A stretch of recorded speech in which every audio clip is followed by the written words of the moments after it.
नमस्कार साथियों, हम बात कर रहे थे कक्षा 6 से कक्षा 12 के अंतर्गत राजस्थान अध्ययन सामाजिक विज्ञान और हमारा राजस्थान पुस्तक के बारे में। इन पुस्तकों के माध्यम से आगामी जो भी प्रतियोगी परीक्षाएं हैं उनमें आपको 100% प्रश्न जो हैं वो देखने को मिलेंगे, क्योंकि एनसीईआरटी जो आरबीएससी की प्रमाणित पुस्तकें हैं वो यही पुस्तकें हैं। चाहे आप कोई सा भी एग्ज़ाम दे दो, सीईटी, एलडीसी, पटवार हो, चाहे आरएस का हो, आरएस मेंस का हो, टीचर की सारी भर्तियां आ गई, रीट वगैरह, first level, second grade, third grade, जो कुछ भी आप एग्ज़ाम दोगे जिसमें राजस्थान का सामान्य ज्ञान पूछा जाता है, राजस्थान का जीके पूछा जाता है, तो 100% निश्चिंत रहिए। ये जो सीरीज़ चल रही है, इस सीरीज़ के माध्यम से आप सारे प्रश्नों को सोल्व कर पाओगे। तो चलिए शुरू करते हैं। 24वां अध्याय आता है हमारे गौरव, जिसमें पहला प्रश्न था चंद्रबदाई का जन्म कब हुआ था। ये हमने सोल्व किया था। 10 प्रश्न हमने सोल्व कर चुके थे। 10 प्रश्न से हम आज 11 प्रश्न से शुरू करते हैं। 11वां महत्वपूर्ण प्रश्न आता है, श्रीनिवास रामानुजन ने किसके साथ लंदन में शोध कार्य किया था। तो जीएच हार्डी जो थे उनके द्वारा शोध कार्य किया जाता है, श्री रामानुजन के द्वारा। महाकवि माघ का जन्म कहाँ हुआ था। तो श्रीमाल नगर अर्थात जो बीनमाल है कहाँ पर स्थित है, तो जालौर में। तो महाकवि माघ द्वारा इसकी रचना की जाती है। ठीक है, महाकवि माघ के द्वारा शिशुपाल वध लिखा जाता है, जो कहाँ पर, राजसमंद पर लिखा जाता है, 9 चौकी पाल पर। वहाँ पर पूरा संस्कृत में वहाँ पर लिखा गया है।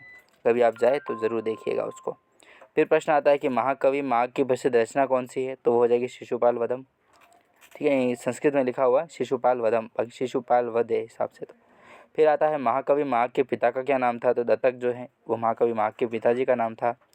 महाकवि माघ की माताजी का नाम, तो वो था मालहन देवी। मालहन देवी से प्रश्न पूछा गया है प्रतियोगी परीक्षाओं में। मालहन देवी किसका नाम है। तो महाकवि जो माघ हुआ करते थे उनकी माताजी का नाम था। सूत्रधार मंडन का कार्यक्षेत्र कौन सा माना जाता है। तो वास्तुशास्त्र थे। सूत्रधार मंडन जो है वो वास्तुशास्त्र थे। ठीक है, इनका संबंध चित्तौड़गढ़ से भी है।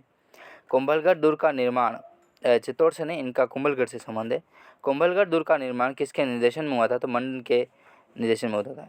ठीक है, जेता, नापा, पोमा, पुंजा जो है उनका संबंध चित्तौड़ से है। ठीक है, जेता, नापा, पोमा और पुंजा। फिर प्रश्न आता है कि मंडन के पिताजी का क्या नाम था। तो क्षेत्रार्क अर्थात खेता जो है वह उनके पिताजी का नाम था।